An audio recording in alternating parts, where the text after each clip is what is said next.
on October 19th, 202 BC, according to the Greek historian Polybius, who interviewed veterans from both sides. 35,000 Romans faced 40,000 Carthaginians, led by Hannibal Barca, the general who had never lost a major field battle in 16 years of ravaging Italy. By sunset, 20,000 Carthaginians lay dead, and Hannibal had fled for his life. Think about those numbers. The man who had slaughtered 70,000 Romans at Cannae using encirclement tactics watched those same tactics destroy his own army. Multiple ancient sources confirm this reversal happened at a single location in North Africa, ending the most devastating war the ancient world had witnessed. By the end of this video, you'll understand how documented historical sources reveal the tactical masterpiece that transformed Rome from regional power to Mediterranean superpower. I'm about to reveal 3 verified facts that will change how you see ancient warfare. First, the tactical innovation Polybius describes that neutralized 80 war elephants in minutes. Second, why Hannibal's own veterans, chronicled as wearing captured Roman armor, became his greatest weakness. Third, the pre-battle meeting recorded by both Polybius and Livy, where 2 of history's greatest generals debated the future of civilization. But here's what makes this historically fascinating. How did a 33-year-old Roman general defeat the man who had terrorized Italy for 16 years? What cavalry maneuver, documented in multiple sources, reversed the deadliest tactic in military history? Why did the Carthaginian who'd won every major battle suddenly find himself trapped by the very strategy he'd invented? How could disciplined veterans who'd survived Cannae transform defeat into total victory? And what decision documented by chroniclers destroyed a superpower so completely that Carthage would cease to exist within 50 years? To understand how the impossible happened at Zama, we need to step back to 219 BC, when a 28-year-old Carthaginian general laid siege to a Spanish city and ignited the war that would reshape the ancient world. They called him the Oath Keeper. Born in 247 BC, during the First Punic War's final spasms, Hannibal Barca entered a world where his father commanded Carthaginian forces that had lost everything.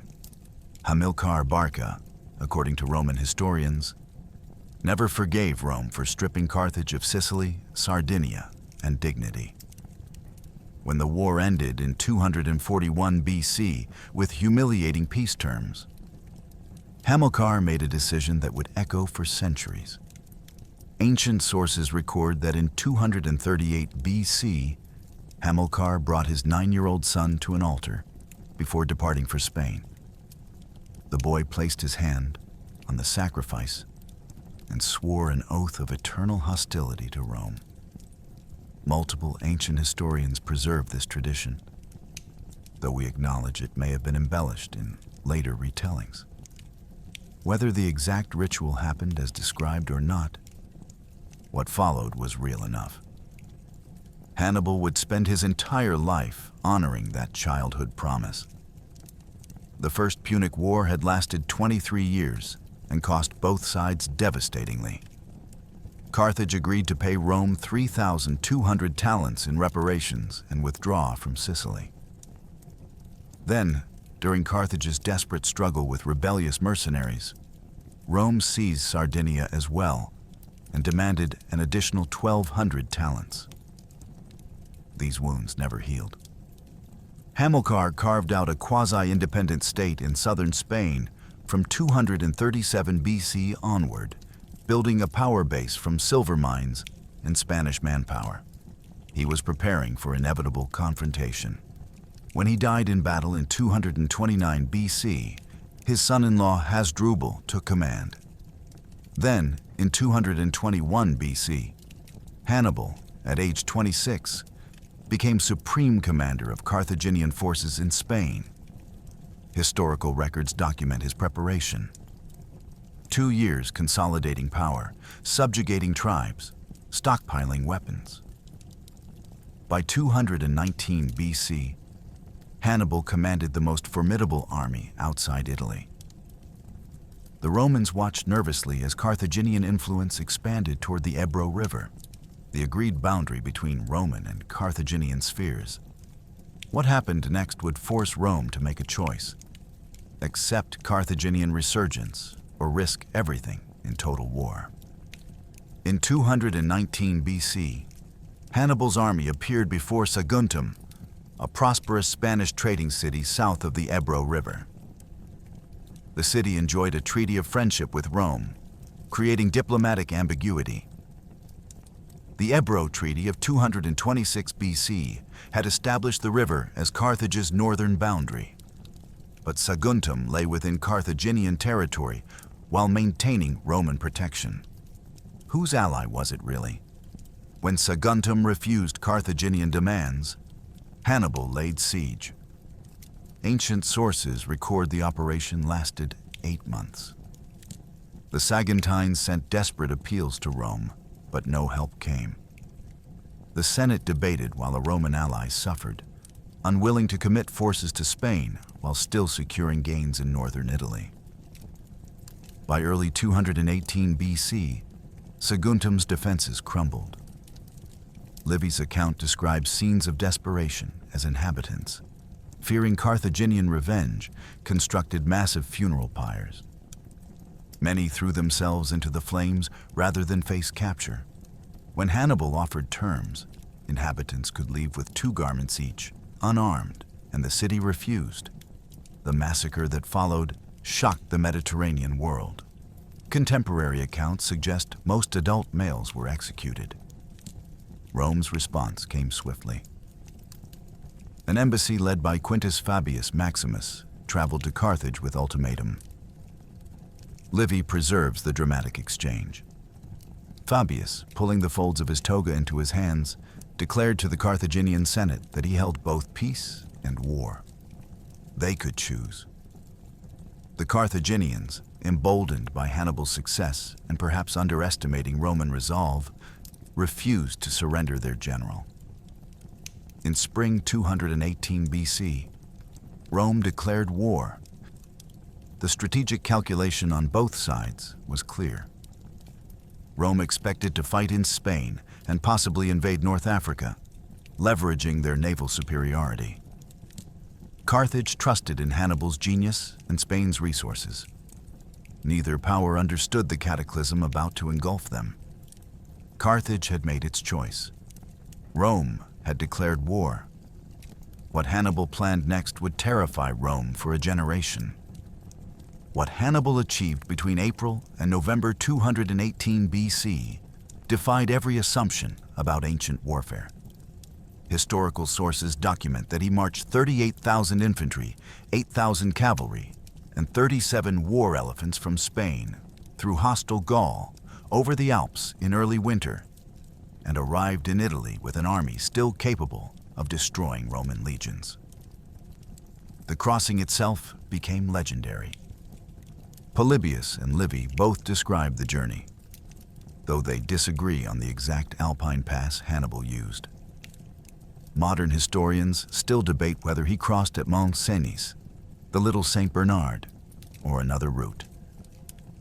What we know with certainty is the cost.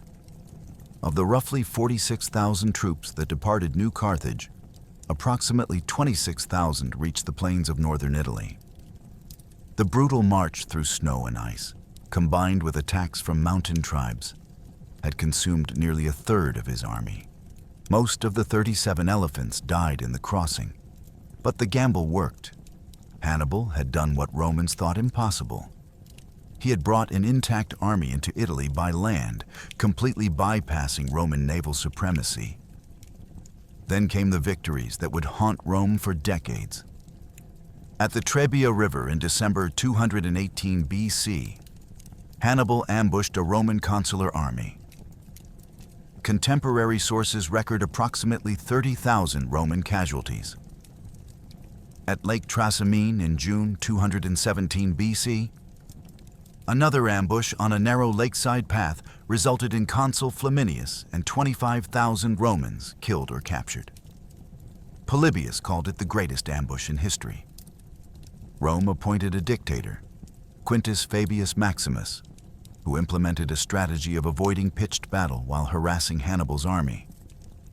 The Fabian strategy frustrated Romans who wanted revenge, but it prevented additional catastrophic defeats. For a time. Then came Cannae. On August 2nd, 216 BC, according to Polybius's detailed account, Rome fielded the largest army in its history, between 80,000 and 87,000 men, determined to crush Hannibal's roughly 50,000 troops. What followed entered military textbooks for the next 2,000 years. Hannibal's tactical masterpiece was elegant and deadly. He arranged his infantry in a crescent formation that deliberately gave ground in the center, while his superior cavalry swept around both Roman flanks. The Roman army, pushing forward in the center, found itself surrounded, front, flanks, and rear. The encirclement was complete. Ancient sources document between 50,000 and 70,000 Romans killed in a single day. Some modern historians consider this the deadliest day of battle in ancient history. By 216 BC, Hannibal seemed unstoppable. He'd killed more Romans in 3 battles than any enemy in history. But he couldn't take Rome itself. The city's walls were too strong, his army too small, his siege equipment inadequate. And 2,000 miles away in Spain, a teenage Roman officer who'd survived Cannae was watching, learning, and planning revenge. Publius Cornelius Scipio was born in 236 BC into one of Rome's most distinguished patrician families. Ancient tradition, preserved by both Polybius and Livy, though possibly embellished in later retellings, remembers him for what he did at age 17. At the Battle of Tychinus in November 218 BC, the teenage cavalry officer reportedly charged into Hannibal's Numidian horsemen to rescue his wounded father, Consul Publius Cornelius Scipio the Elder. Whether the rescue happened exactly as later sources describe, the encounter marked young Scipio's first experience of Hannibal's tactical brilliance. 2 years later, at age 19 or 20, Scipio was present at Cannae. Historical records confirm he was among the few Roman commanders to survive that massacre. While 50,000 of his countrymen died, Scipio witnessed firsthand the encirclement tactics that made Hannibal legendary. The lesson burned into his memory. Years later, he would turn those same tactics against their creator. Tragedy struck in 211 BC. Both Scipio's father and uncle, fighting Carthaginian forces in Spain, were killed in separate disasters. The double loss left Rome's Spanish campaign leaderless and collapsing. Carthaginian forces, reinvigorated by these victories, threatened to consolidate their hold on Iberia's valuable silver mines and manpower. Rome needed a commander for Spain. What happened next was unprecedented in Roman history. In 210 BC, the Senate gave 25 or 26-year-old Publius Cornelius Scipio proconsular imperium, supreme military authority over all Roman forces in Spain. The minimum age for consul, Rome's highest elected office, was 42.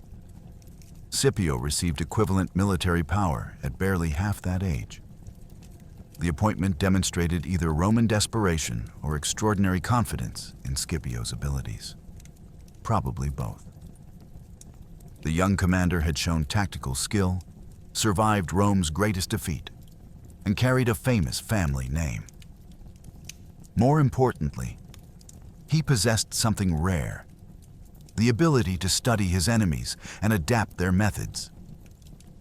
The Romans had gambled everything on a commander barely old enough to grow a beard. What Scipio did next would prove they'd chosen a military genius who understood something crucial. Hannibal could be beaten with his own tactics. On a spring day in 209 BC, according to Polybius, who had access to Scipio's own memoirs. The 27-year-old Roman general appeared before New Carthage, the Carthaginian capital of Spain, with what seemed like madness. He intended to capture the most heavily fortified city in Iberia in a single day. New Carthage was more than a city. It was Carthage's strategic heart in Spain, treasury, hostage repository, naval base, and arsenal combined. Ancient walls built by Greek colonists centuries earlier had been reinforced by Carthaginian engineers. A garrison of 1,000 troops defended positions that had never fallen to assault. Conventional military wisdom demanded a long siege. Scipio had studied something the Carthaginians had overlooked. Polybius records that the Roman commander had gathered intelligence about the lagoon that protected part of the city's northern wall. At low tide, the water became shallow enough to wade through. Scipio planned an amphibious assault synchronized with tidal patterns. The attack commenced at dawn. While Roman forces assaulted the main gates to fix the defenders' attention, Scipio personally led 500 men through the lagoon. Ancient sources describe the shock when Roman soldiers appeared on walls thought protected by water. The garrison, fighting on multiple fronts and psychologically shattered by the impossible, collapsed within hours. By sunset, New Carthage was Roman. The consequences rippled across Spain. Scipio captured 10,000 hostages, family members of Spanish tribal chiefs held to ensure loyalty to Carthage. Instead of exploiting them as prisoners, Scipio made a brilliant diplomatic gesture. He released them all without ransom, sending them home to spread word of Roman clemency. The contrast with Hannibal's massacre at Saguntum was deliberate and effective. Spanish tribes began switching allegiances. The captured treasury financed Scipio's campaigns for years. The naval base gave Rome control of Spain's eastern coast. The arsenal equipped his growing army. A single day's work had transformed the strategic balance in Iberia. 208 BC brought the Battle of Baecula, where Scipio defeated Hannibal Barca, Hannibal's brother. Though Hasdrubal escaped to Italy, where he would die at the Metaurus River in 207 BC, his Spanish army was shattered. Then, in 206 BC, came Scipio's masterpiece, the Battle of Ilipa. At Ilipa, Scipio demonstrated he had learned more than just tactics from studying Hannibal. He had learned to think like him. Ancient sources describe how Scipio deployed his troops in unexpected formations, used feigned retreats, and coordinated cavalry movements with infantry attacks. Historians note he essentially used Punic methods against Carthaginian commanders. The result was decisive. Spain was cleared of Carthaginian military power. By 206 BC, Scipio had accomplished what Rome thought impossible. Spain was Roman. Hannibal's brother was dead. The Carthaginian war machine in the west was broken. When Scipio returned to Rome, he brought a radical proposal that terrified the Senate. Take the war to Africa and force Hannibal to come home. When Scipio proposed invading Africa in 205 BC, the Roman Senate split along factional lines. Quintus Fabius Maximus Cunctator, the former dictator who'd saved Rome after Cannae through his cautious avoidance strategy, led conservative opposition with a devastating argument. Hannibal still commands an army in southern Italy. Why leave Rome vulnerable to pursue glory in Africa? The debate revealed deep divisions in Roman strategic thinking. Fabius argued for containment, slowly strangling Hannibal's isolated forces in Bruttium while consolidating gains in Spain and Sicily. Scipio countered that only striking Carthage directly would force Hannibal's recall. The war had consumed 14 years already. How many more would defensive strategy require? Scipio's supporters won a partial victory. He was elected consul in 205 BC at age 31, but the Senate denied him the resources for African invasion. Instead, they assigned him Sicily and gave him command of the so-called Cannae legions, survivors of that catastrophic defeat who had been exiled to Sicily as punishment. These men were forbidden to return to Italy until the war ended, condemned to perpetual garrison duty for surviving Rome's worst defeat. Scipio saw what others missed: opportunity. These embittered, disgraced veterans hungered for redemption. Ancient sources record that Scipio spent the next year transforming them through intensive training. He drilled them relentlessly, integrated 7,000 volunteers, and forged a professional force motivated by more than duty. They would prove at Zama that revenge is a powerful weapon. Simultaneously, Scipio executed diplomatic brilliance. While still in Spain, he had negotiated with Numidian princes, especially Massinissa, who commanded elite cavalry for Carthage.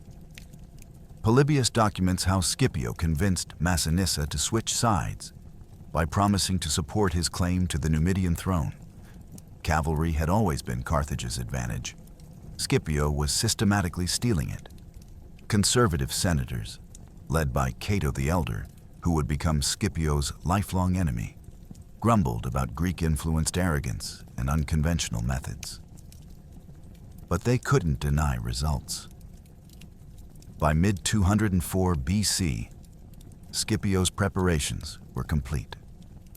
In June or July 204 BC, according to Polybius, Scipio's fleet of 400 ships departed Sicily carrying approximately 25,000 to 30,000 troops. 3 days later, they landed at Cape Farina, 20 kilometers north of the Carthaginian naval base at Utica. For the first time in the war, Roman soldiers stood on African soil with conquest, not raiding, as their mission. Within days of landing, Scipio's forces clashed with Carthaginian scouts near Cape Farina. The skirmishes were brief, the Romans victorious, and Carthaginian commanders sent urgent messages to their Senate. The invasion is real. The city is in danger. Scipio besieged Utica, a major Carthaginian port, but the walls proved too strong for quick assault. The siege dragged on through summer and into autumn. Meanwhile, Carthaginian resistance organized. Hasdrubal Gisco, an experienced general, assembled an army while Syphax, king of the Massili Numidians and Carthage's ally, gathered his forces. They established separate fortified camps near Utica, outnumbering the Romans significantly. Then Massinissa arrived. Ancient sources disagree on the exact size of his initial force. Polybius suggests as few as 200 cavalry, while other accounts claim 2,000.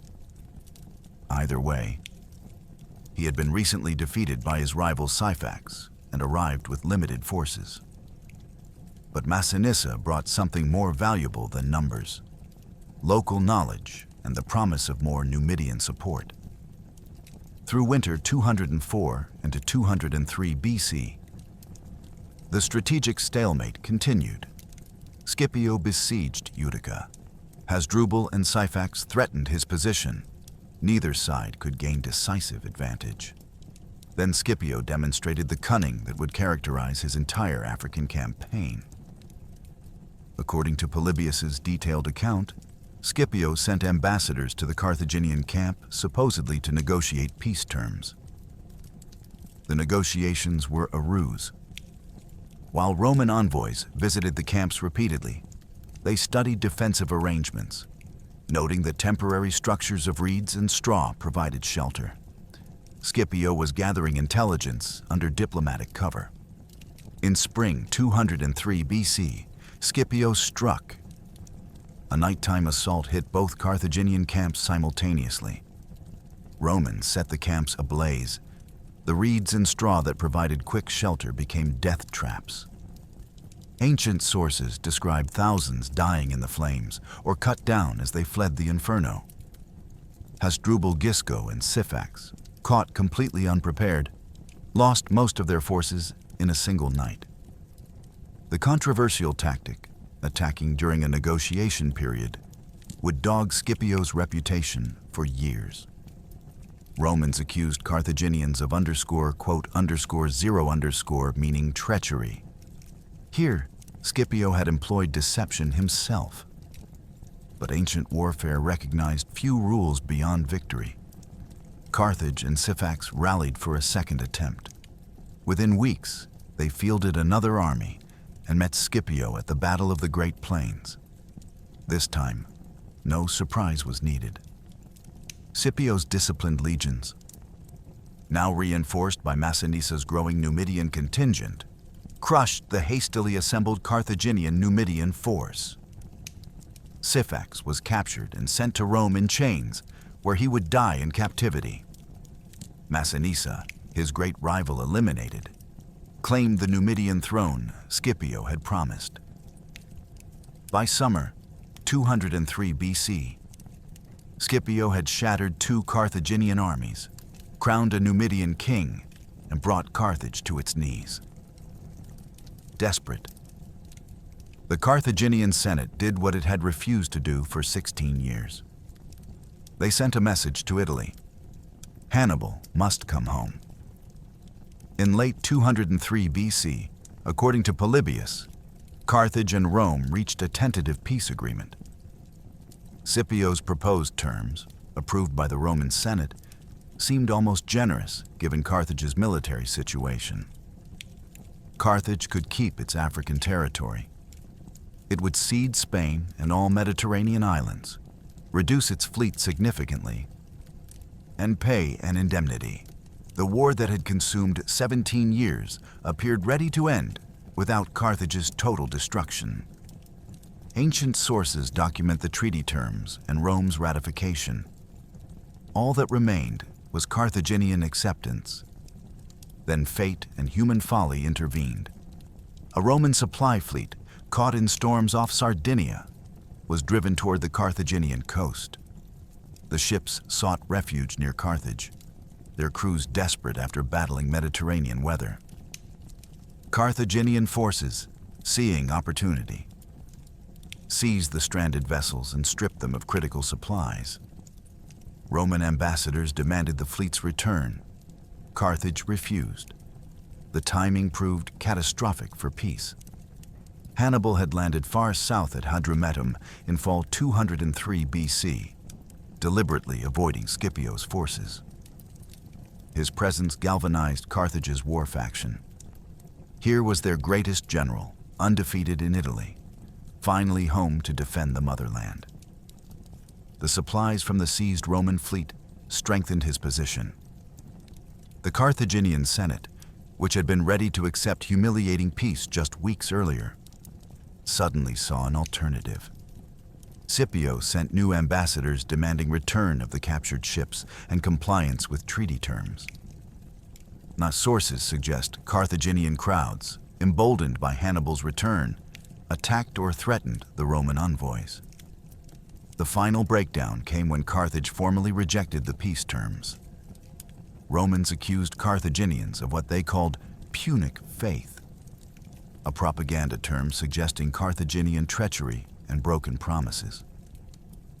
Whether Carthage genuinely intended to honor the original treaty or merely bought time for Hannibal's arrival remains debated by historians. What's certain is that by winter 203 into 202 BC, both sides prepared for a final, decisive confrontation. The sea's supplies had gone to Hannibal's army. The tentative peace had collapsed.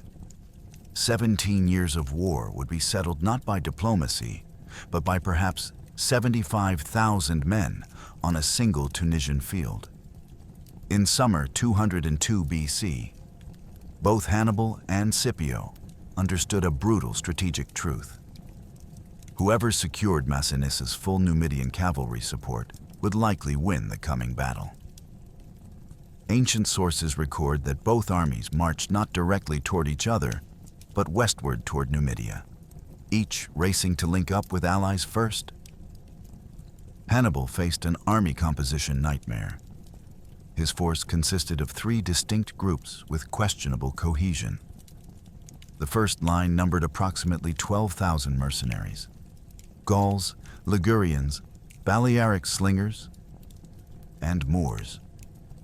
These were experienced warriors, but motivated primarily by pay, with no particular loyalty to Carthage. The second line comprised 12,000 to 15,000 Carthaginian citizens and Libyan levies, desperate to defend their homeland but largely untrained for major battle. The third line was Hannibal's treasure, 12,000 to 15,000 veterans from his Italian campaigns, men who'd survived Trebia, Trasimene, and Cannae. But Hannibal's cavalry situation was dire. He had slaughtered his Italian campaign horses before leaving Bruttium, unable to transport them across the Mediterranean. He now fielded approximately 4,000 cavalry total, Carthaginian horsemen and Numidians under Tychius, a minor Numidian chief allied with Carthage. This was catastrophically inadequate. Cavalry had always been Carthage's strength. Hannibal was fighting without his traditional advantage. Then there were the elephants.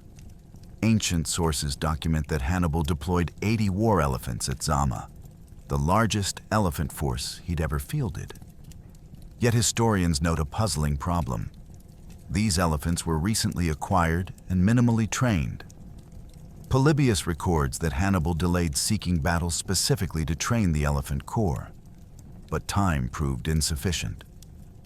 Modern military historians analyzing the account conclude the deployment was ill-advised compared to his earlier, successful uses of elephants in Spain and Italy. Terrain complicated both armies' movements. Historical analysis suggests Hannibal established his camp on high ground, possibly at a location called Cudiat Bongreen, which offered defensive advantages but lacked water sources. This atypical logistical error for Hannibal may have resulted from Scipio's rapid maneuvering, forcing poor choices. Hannibal's troops spent energy hauling water from distant sources, exhausting themselves before battle began. Scipio's situation was markedly better. He camped near a water source, likely the Qued Ras el Ogla stream, ensuring his troops were well rested and hydrated. Then Massinissa arrived with reinforcements. Ancient sources confirm he brought approximately 6,000 infantry and 4,000 cavalry, though exact timing remains debated. With Massinissah's forces, Scipio commanded roughly 29,000 to 35,000 infantry, and critically, approximately 6,100 cavalry. The cavalry disparity was decisive. 6,100 Roman and Numidian horsemen versus 4,000 Carthaginian cavalry. In ancient warfare, cavalry provided mobility, flanking capability, and pursuit power. Scipio had secured the advantage that had made Hannibal unstoppable in Italy. By mid-October 202 BC, the two armies stood within miles of each other. Hannibal had exhausted troops, questionable elephants, and inferior cavalry. Scipio had well-rested veterans, Numidian horsemen, and confidence built on 4 years of undefeated campaigns. Then Hannibal requested something unexpected, a personal meeting before battle. On a hill between their camps. According to both Polybius and Livy, who preserve different versions of the encounter, the two greatest military minds of the ancient world met face to face. Hannibal Barca, age 45, veteran of 18 years commanding armies across 2 continents. Scipio Africanus, age 33, undefeated in independent command. What they said would be debated by historians for over 2,000 years. Ancient sources agree the meeting happened, but differ significantly on details.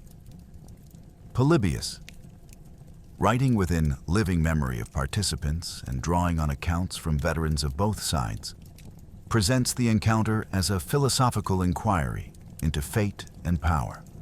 Livy, writing 2 centuries later, adds rhetorical embellishments designed to provide moral lessons for Roman readers.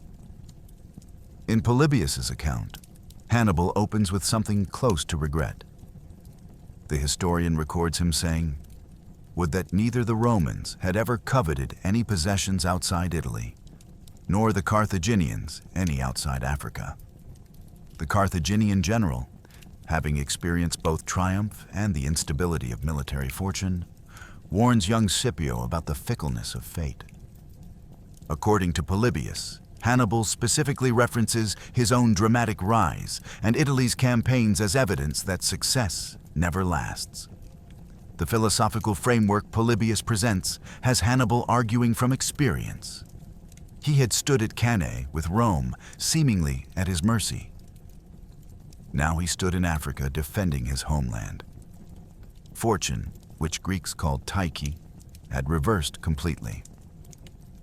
Hannibal's proposed peace terms, as Polybius records them, would have Carthage keep its African territory while ceding Spain and the Mediterranean islands to Rome. Scipio's response, in Polybius's version, is strictly legalistic and uncompromising.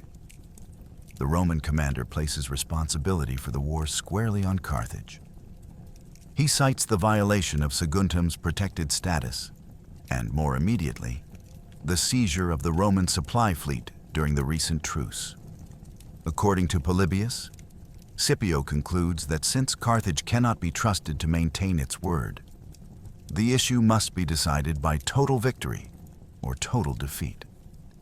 His reported words, quote, "To Livy's account of the same meeting adds dramatic flourishes characteristic of his writing style. He portrays Hannibal as weary, almost haunted, the invincible general now facing the consequences of his long war. Scipio emerges in Livy's telling as the embodiment of Roman virtue, duty, seriousness, and moral authority.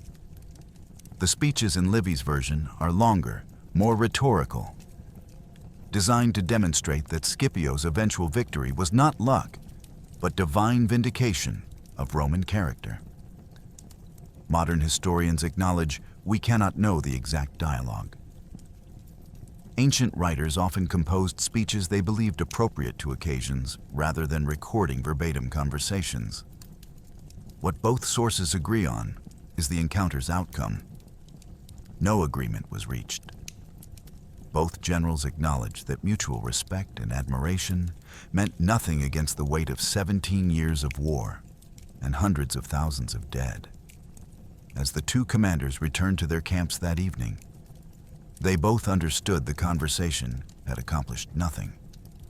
Tomorrow would bring 80 elephants, 75,000 men, and a tactical clash that would be studied for millennia.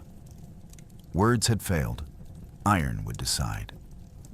October 19th, 202 BC, dawned across the Tunisian plains. Polybius records that as nearly 75,000 men and 80 elephants moved into position, the movement alone created substantial dust clouds that would later play a role in the battle's final phase. The noise, trumpets blaring in different musical modes, commands shouted in Punic, Latin, Greek, Gallic, and Numidian, war cries, and the distinctive rumble of elephant footfalls would have carried across the open terrain for miles. Hannibal's deployment, as Polybius describes in detail, reflected both his tactical genius and the limitations of his mixed-quality army. At the front, all 80 elephants extended in a line intended to smash the Roman formation before infantry engaged. Behind them stood the first infantry line. Approximately 12,000 mercenaries from Gaul, Liguria, the Balearic Islands, and Mauritania. These were experienced fighters, but with questionable cohesion and no particular loyalty to Carthage. The second infantry line, consisted of roughly 12,000 to 15,000 Carthaginian citizens and Libyan levies. Ancient sources note these men were motivated to defend their homeland, but lacked the training of professional soldiers. Hannibal positioned this second line significantly behind the first, creating distinct waves rather than a unified phalanx. Most controversially, Hannibal placed his third line, his approximately 12,000 to 15,000 Italian campaign veterans, well behind the second line. Polybius specifically mentions that many of these veterans wore captured Roman armor from battles in Italy, which would later cause confusion during combat. These were Hannibal's elite troops, the men who'd never been defeated in pitched battle. Yet he held them as a deep reserve rather than integrating them into a unified front. On the cavalry wings, Hannibal positioned his roughly 4,000 horsemen. Carthaginian cavalry held one flank, while Numidians under Tychius, a minor chief loyal to Carthage, held the other.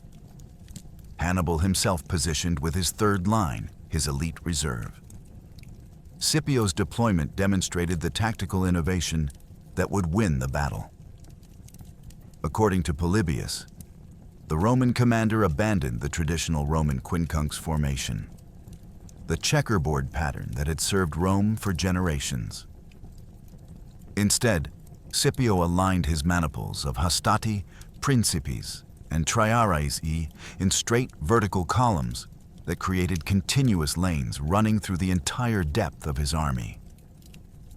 The first line consisted of the hastati, Rome's youngest and least experienced heavy infantry. Behind them stood the principes, more veteran troops. The rear line, the triarii, were Rome's most experienced soldiers, who traditionally entered battle only when situations were desperate. All three lines were arranged in these unprecedented straight columns rather than the offset checkerboard. To hide these lanes from Carthaginian observation, Scipio positioned velides, light skirmishers armed with javelins, in the gaps. When Hannibal's elephants charged, the velides would retreat through the lanes, allowing the massive beasts to pass harmlessly through the Roman army while being pelted from both sides. On Scipio's cavalry wings, the deployment was straightforward but decisive. On the left, approximately 2,000 Roman and Italian cavalry under the command of Gaius Laelius. On the right, approximately 4,000 Numidian cavalry under Massinissa. Total, 6,100 horsemen against Hannibal's 4,000. Ancient warfare made cavalry superiority often decisive, and Scipio had secured it through diplomacy as much as force. As both armies completed their deployments, soldiers on both sides understood what approached. The youngest felt the terror of their first major battle. The veterans knew exactly what iron against flesh sounded like, how quickly formations could collapse, how suddenly death arrived. And the commanders, Hannibal standing with his elite third line, Scipio positioned to observe and adapt to any development, grasped that the next few hours would decide not just this battle, but the future of Mediterranean civilization. Then the trumpets sounded, and 75,000 men began moving toward collision. The battle commenced when Hannibal ordered his 80 war elephants to charge. The massive beasts, prodded forward by their handlers, began a thunderous advance toward the Roman lines. Ancient battlefields had witnessed elephant charges before, but 80 elephants in a single extended line created a spectacle and a threat unlike anything most soldiers had experienced. Scipio's response would neutralize Hannibal's most terrifying weapon in approximately 15 to 20 minutes. As the elephants accelerated, both armies sounded their war instruments. Carthaginian trumpets blared. Roman horns answered. Then, according to Polybius's detailed account, the Roman army erupted in coordinated noise designed specifically to panic the elephants. Trumpets, shouting, the clash of weapons against shields, all combined into a cacophony that achieved exactly what Scipio intended. Many of the untrained elephants, already nervous and unfamiliar with their handlers, panicked at the acoustic assault. Some swerved dramatically to their left, away from the Roman lines entirely. These animals, now completely out of control, trampled directly into the Carthaginian left-wing cavalry, Hannibal's own horsemen who were supposed to engage the Roman cavalry. The chaos was immediate and catastrophic. Horses reared and scattered, formations dissolved. What should have been Carthage's cavalry advantage on that flank became a disaster before Roman cavalry even engaged. Massinissa, commanding the Numidian cavalry on Rome's right wing, recognized opportunity instantly. His horsemen charged into the disordered Carthaginian cavalry, who were still struggling to control panicked horses and avoid their own elephants. The Carthaginian left wing routed almost immediately, fleeing the battlefield with Massinissa's Numidians in hot pursuit. Meanwhile, those elephants that continued forward toward the Roman lines entered Scipio's carefully prepared lanes. The velites retreated through the gaps as planned. Ancient sources describe how the elephants, funneled into these corridors, were pelted with javelins from both sides as they passed through the Roman formation. Unable to turn in the narrow lanes, unable to stop their momentum, most elephants continued straight through to the rear of the Roman army. Some were killed by the concentrated javelin fire. Others were wounded and maddened. But critically, they passed through without disrupting the Roman heavy infantry formations that stood in their checkerboard columns. On the Roman left wing, the engagement between Laelius's Roman and Italian cavalry and the Carthaginian right-wing cavalry was harder fought. These Carthaginian horsemen hadn't been disrupted by panicked elephants. But Scipio's cavalry, better trained and more numerous on this wing as well, gradually gained advantage. The Carthaginian cavalry broke and fled. Laelius, like Massinissa on the opposite wing, pursued the routed enemy off the battlefield entirely. Within perhaps 20 minutes of the battle's commencement, a dramatic transformation had occurred. Hannibal's 80 elephants were gone, killed, wounded, or removed from the field. Both cavalry wings, all 10,000 horsemen total, had departed the battlefield in pursuit and flight. The infantry centers now stood alone, approximately 60,000 heavy infantry, preparing to engage in what would become a pure contest of close-quarters combat. Scipio's tactical innovation had worked perfectly. The weapon that should have shattered his formation had been neutralized through preparation and psychological warfare. The cavalry action, while not yet decisive, had cleared the flanks. Now came the grinding work of heavy infantry combat, where Rome's discipline and training would be tested against Hannibal's desperate defenders. With elephants neutralized and cavalry gone from the field, the two infantry masses advanced toward each other. What followed over the next hour to 90 minutes was the savage, exhausting reality of ancient combat that chronicles struggle to convey. Thousands of men pushing, stabbing, dying in a contest determined by endurance as much as skill. Scipio's hastati, Rome's frontline troops, moved forward to engage Hannibal's mercenary first line.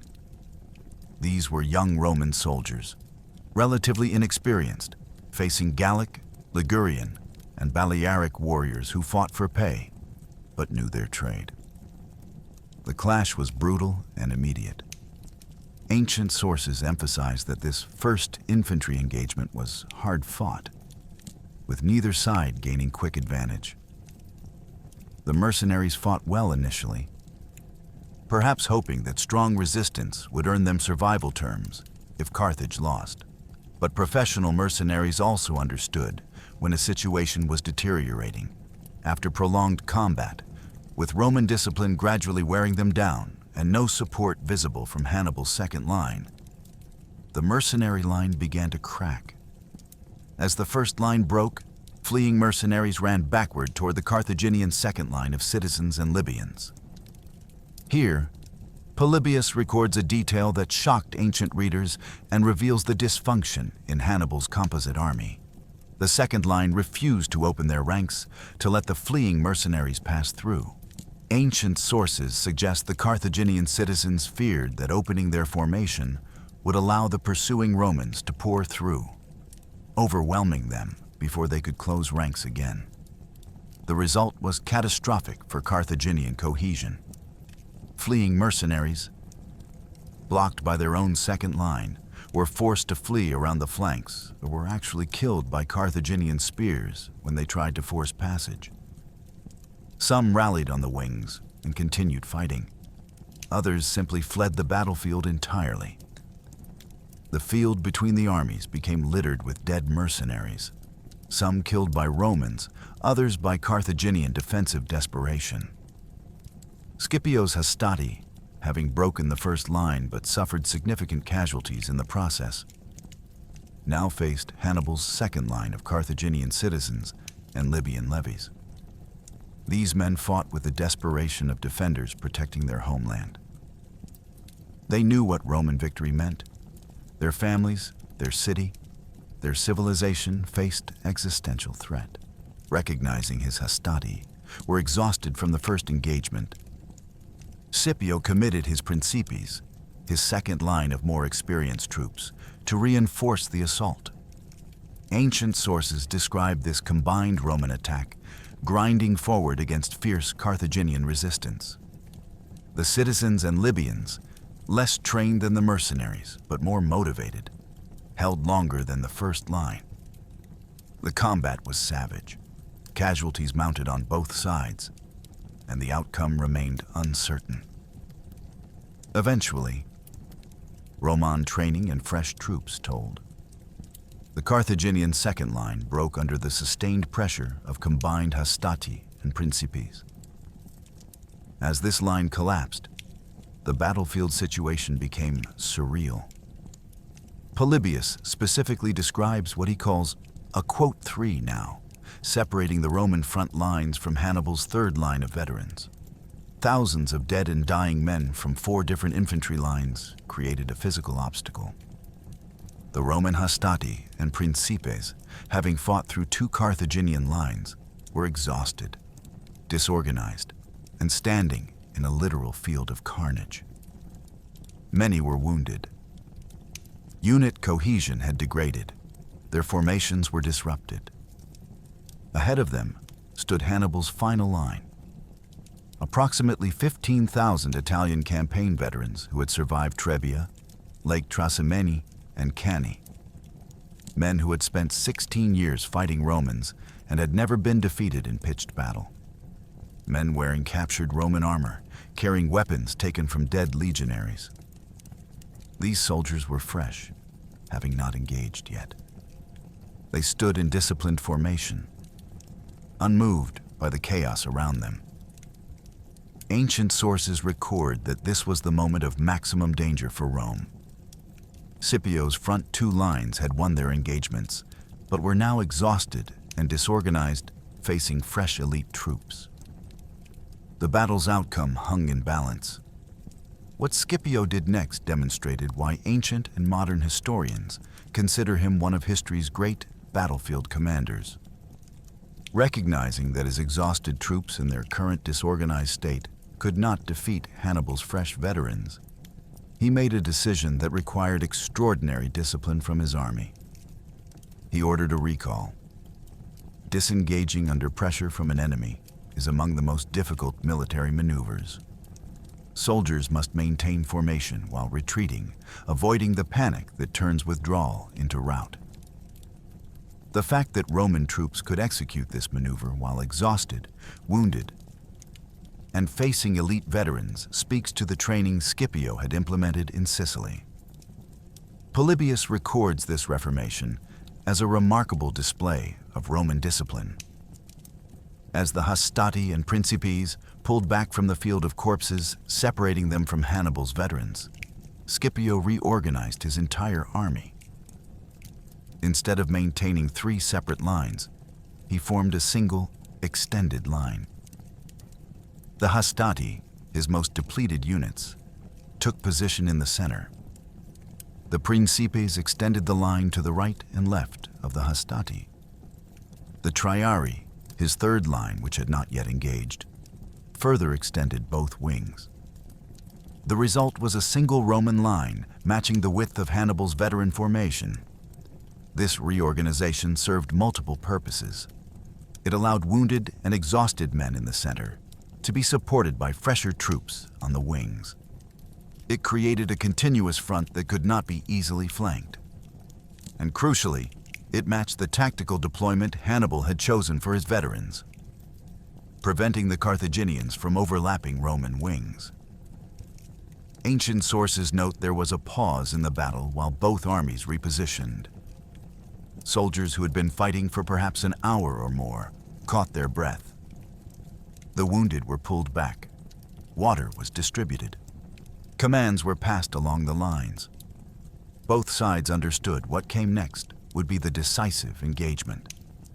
Hannibal's veterans, watching the Roman Reformation from across the corpse-strewn gap, must have felt complex emotions. These were men who had crushed Roman armies from the Alps to southern Italy.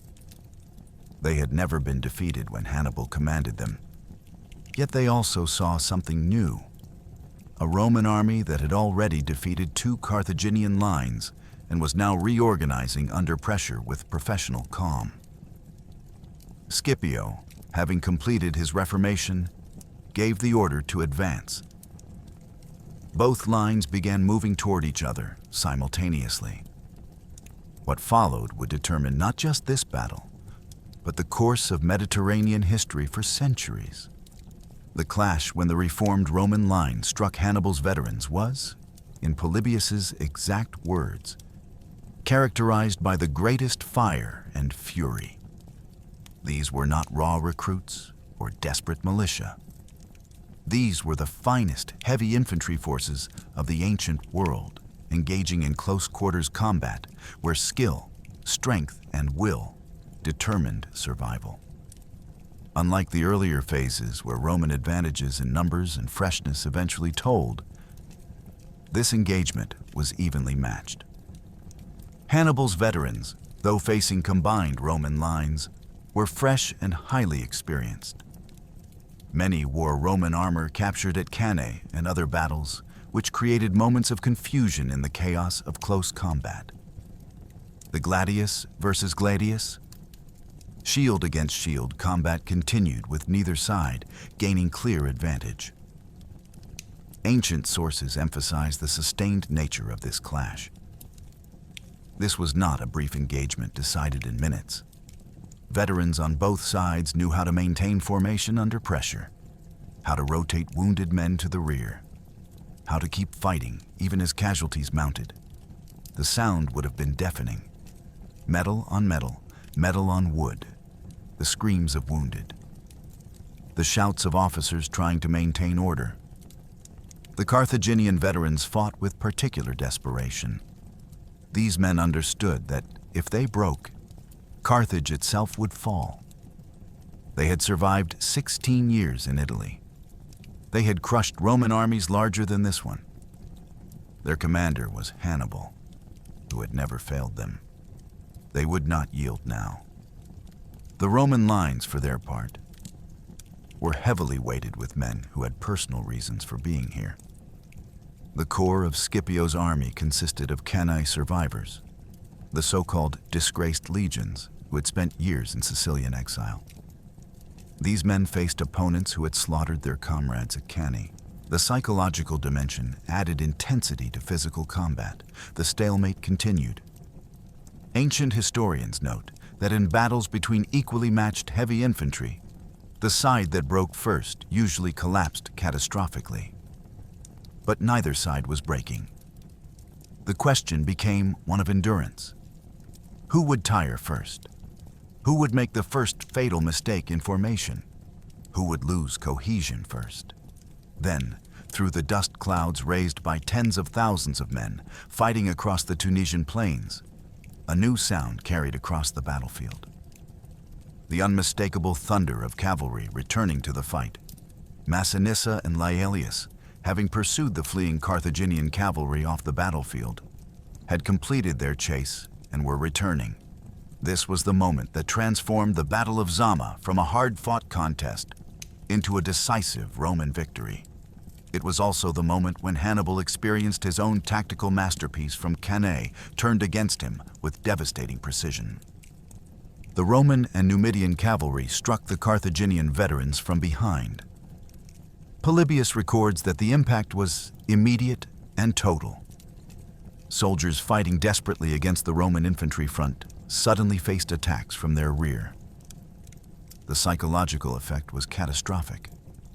These were veterans who had executed this exact maneuver at Cannae, encircling and destroying a larger Roman army. Now they were the ones trapped. The double envelopment that Hannibal had perfected in Italy was being used against him in Africa. The front of the Carthaginian line was locked in combat with Roman infantry. The rear was being shattered by cavalry charges. The flanks began to collapse inward as the encirclement tightened. There was no avenue of retreat, no space to maneuver, no way to form defensive positions. What followed was not so much a battle as an execution.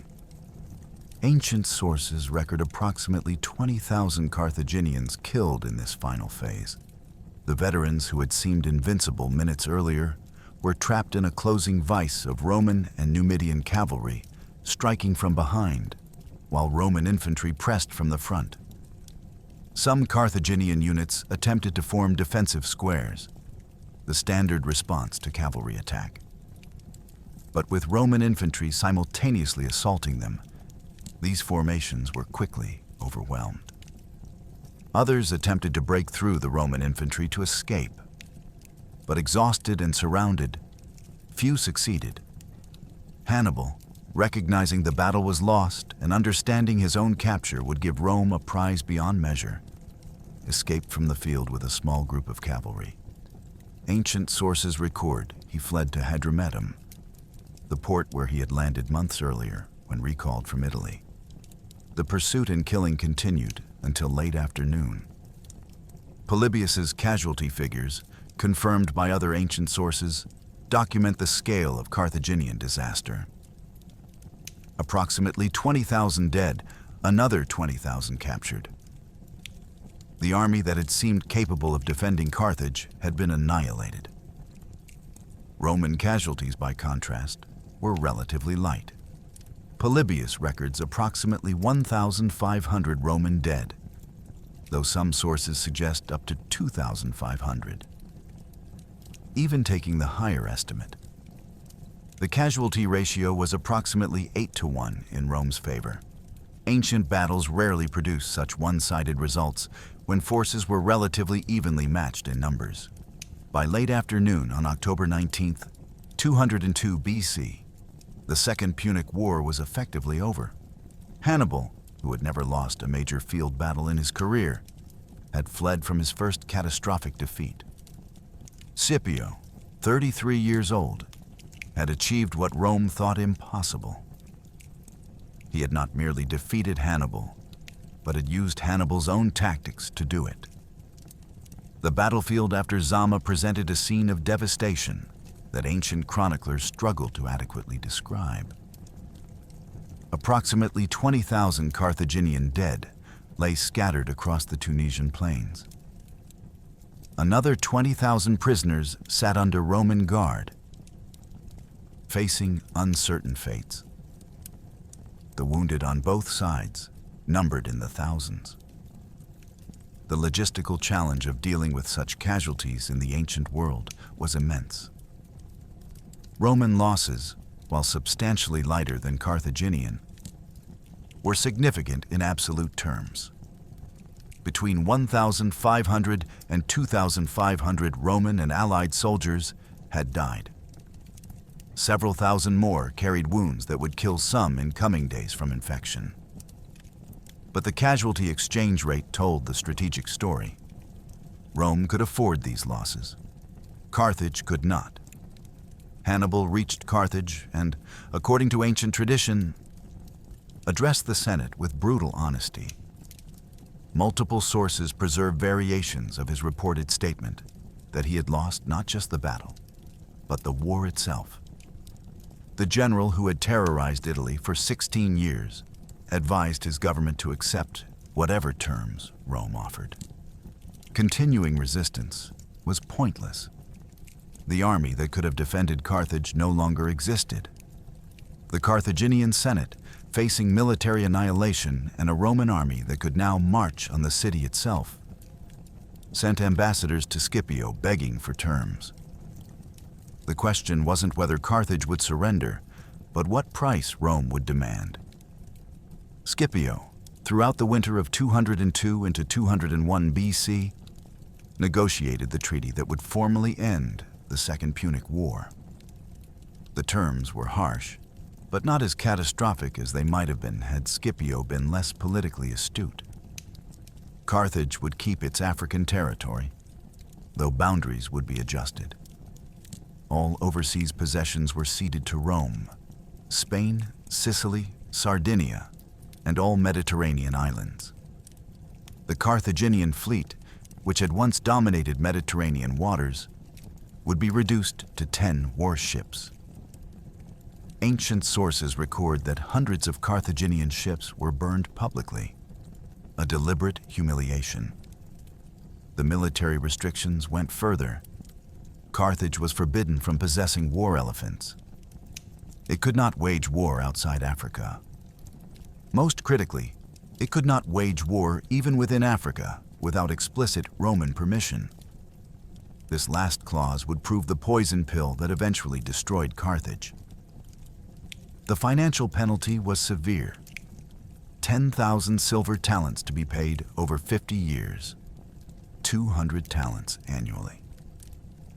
This was more than 3 times the indemnity Rome had demanded after the First Punic War. The sum would drain Carthaginian resources for 2 generations. Hostages were taken to ensure compliance. Massinisa's expanded Numidian kingdom was recognized, giving Rome a powerful regional ally who owed his throne to Roman support. The treaty was ratified in spring 201 BC. The war that had consumed 17 years, killed hundreds of thousands, and nearly destroyed Rome was over. Carthage survived, but as a client state, not a superpower. Scipio returned to Rome to receive honors unprecedented in Republican history. He was granted a triumph, the highest military honor Rome could bestow. During the procession through Rome's streets, he displayed captured Carthaginian standards, prisoners including Numidian King Syphax in chains, and the vast wealth taken from Carthaginian territories. Most significantly, the Senate granted him the cognomen Africanus, making him the first Roman to take a geographic surname commemorating his conquests. But Roman politics proved more treacherous than Carthaginian battlefields. Cato the Elder and conservative senators, who had opposed the African invasion from the start, now saw Scipio's popularity as a threat to republican balance. They accused him of corruption, of embezzling funds from the Spanish and African campaigns, of adopting Greek cultural practices that threatened traditional Roman values. The legal troubles intensified through the 180s BC. Ancient sources preserve conflicting accounts of specific charges and trials, but the pattern is clear. Rome's savior was being systematically attacked by the political class he had saved. Scipio, brilliant on battlefields, but less adept at political maneuvering, eventually withdrew from public life in disgust. He retired to his estate at Liternum on the Italian coast. His will specified he should be buried there, not in Rome. The message was unmistakable. The ungrateful city that had turned on him would not receive his bones. He died around 183 BC, probably in his early 50s. Hannibal's story followed a parallel trajectory of rejection by those he'd served. After Zama, Carthaginian voters elected him suffete, chief magistrate, by popular vote. He spent 7 years reforming Carthaginian finances with the same methodical brilliance he'd shown in warfare. He restructured tax collection, eliminated corruption, and ensured the war indemnity to Rome was paid on schedule without crushing the civilian economy. His efficiency made enemies among Carthaginian oligarchs who profited from the old corrupt system. These political opponents denounced him to Rome, claiming he was using his financial reforms to secretly prepare for renewed war. Whether Rome genuinely believed this or simply saw an opportunity to eliminate their greatest enemy, they demanded Hannibal's extradition in 195 BC. Hannibal fled rather than surrender. He spent the next dozen years in exile, moving from the Phoenician city of Tyre to the court of Antiochus III of the Seleucid Empire, to finally the kingdom of Bithynia under King Prusias. At each stop, he advised rulers on warfare against Rome. At each stop, Roman diplomatic pressure eventually forced him to move on. In 183 or 181 BC, ancient sources differ on the exact year. Roman envoys arrived in Bithynia, demanding Hannibal's surrender. The general, who had once commanded armies across 2 continents, faced capture and public humiliation in Rome. Instead, he took poison he had carried for years, reportedly in a ring for exactly this eventuality. Ancient sources preserve his alleged final words. Quote 6. The historical irony is precise and bitter. The 2 greatest generals of the age both died in 183 BC, Scipio in retirement, rejected by Rome; Hannibal in exile, hunted by Rome. The war that had consumed their lives ultimately consumed them as well, though in different ways. Neither received gratitude from those they'd served. Both understood at the end that military genius offers no protection against political ingratitude. The Battle of Zama's tactical legacy extended far beyond the immediate Roman victory. Military academies would study Scipio's elephant countermeasures and his battlefield reformation for centuries. The double envelopment using cavalry to strike the enemy rear while infantry held the front became a standard tactical objective, though few commanders would execute it as perfectly as Scipio did against the man who'd invented it. The battle demonstrated several principles that shaped Roman military thinking. First, that tactical genius could be studied, learned, and countered. Scipio had spent years analyzing Hannibal's methods. At Zama, he used Hannibal's own Cannae tactics against him. This established a Roman military culture of learning from enemies rather than dismissing them. Second, Zama proved the decisive importance of cavalry superiority in ancient warfare. Scipio's diplomatic efforts to secure Massinissa's Numidian cavalry were as important as his tactical decisions on the battlefield. The battle reinforced that warfare was won through combined arms, infantry, cavalry, and even psychological warfare working in coordination. Third, the battle showed the value of professional, thoroughly trained troops over larger forces of questionable quality. Hannibal's mercenaries and hastily raised citizens couldn't match the discipline of Scipio's veterans, trained for 2 years in Sicily specifically for this campaign. For Carthage, the treaty following Zama created a trap that would eventually destroy the city completely. The clause requiring Roman permission for any warfare, even defensive wars in Africa, proved fatal. For 50 years, Massinissa, Rome's Numidian ally, raided Carthaginian territory, seizing land and resources. Carthage, forbidden to retaliate without Roman approval, could only appeal to Rome for justice, appeals that Rome consistently ignored or delayed. By 149 BC, Carthaginian desperation led them to defend themselves against Numidian attacks without Roman permission. Rome declared this a treaty violation and launched the Third Punic War. The siege of Carthage lasted 3 years. In 146 BC, Roman forces under Scipio Aemilianus, adopted grandson of Scipio Africanus, razed the city completely. Ancient sources describe the systematic destruction, buildings demolished, the population sold into slavery, the site cursed. The later story that Romans sowed salt to poison the land is likely medieval embellishment, but the destruction itself was total. The city that had nearly destroyed Rome ceased to exist. The civilization that had produced Hannibal was erased from the Mediterranean. Zama had not merely defeated Carthage militarily, it had set in motion the mechanisms for Carthage's complete annihilation. For Rome, Zama marked the beginning of Mediterranean supremacy. The victory gave Rome confidence to expand eastward. Within decades, Rome would defeat Macedon, humiliate the Seleucid Empire, and begin transforming from regional power to Mediterranean hegemon. The path from Zama to Roman Empire was not direct, but historians mark the battle as a crucial turning point. The Scipionic legend influenced Roman military culture for generations. Ambitious generals studied how Scipio had adapted enemy tactics, won through preparation and intelligence as much as battlefield courage, and achieved victory through combined arms coordination. Commanders like Marius, Sulla, Pompey, and eventually Julius Caesar would cite Scipio as model and inspiration. But the Scipionic example also illustrated Roman political paranoia about successful generals. Scipio's political destruction, despite his military genius, established a pattern.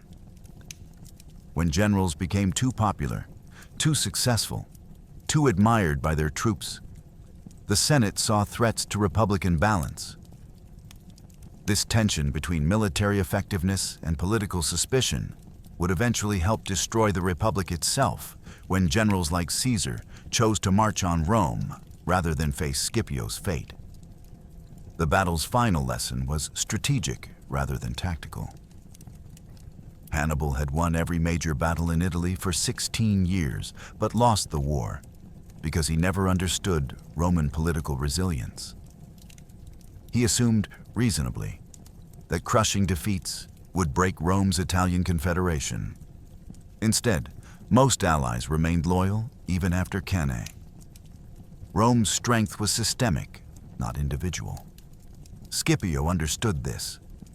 He didn't just defeat Hannibal's army.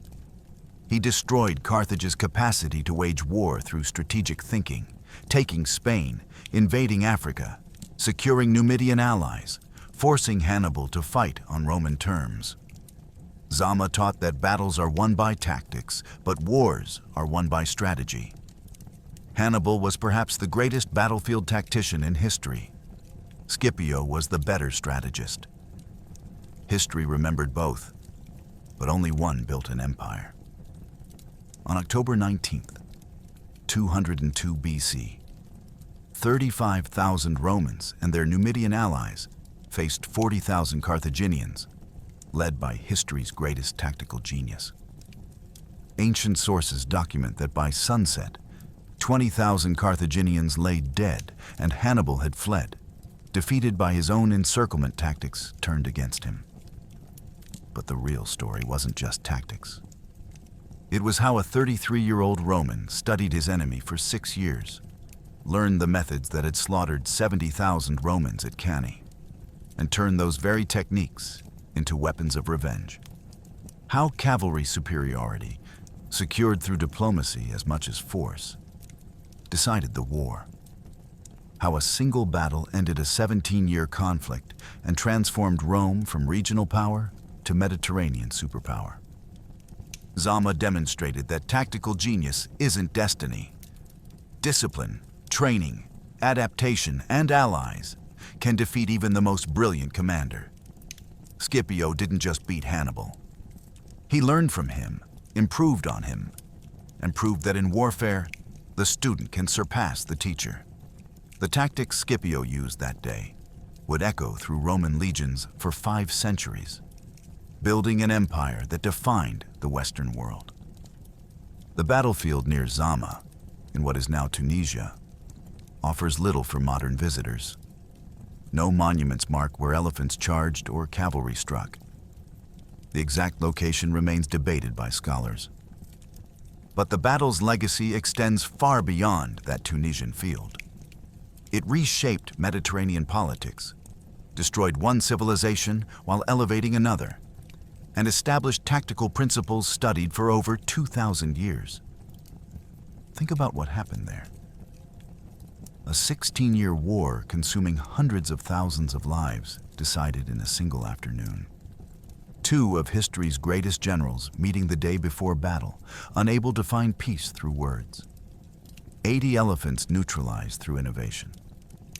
Cavalry departing the field only to return at the perfect moment. Hannibal's Cannae tactics reversed with devastating precision. The Battle of Zama was history's greatest lesson in how to turn defeat into victory, how to transform trauma into triumph, and how a single day can reshape civilization for millennia. That's the power of one perfect battle.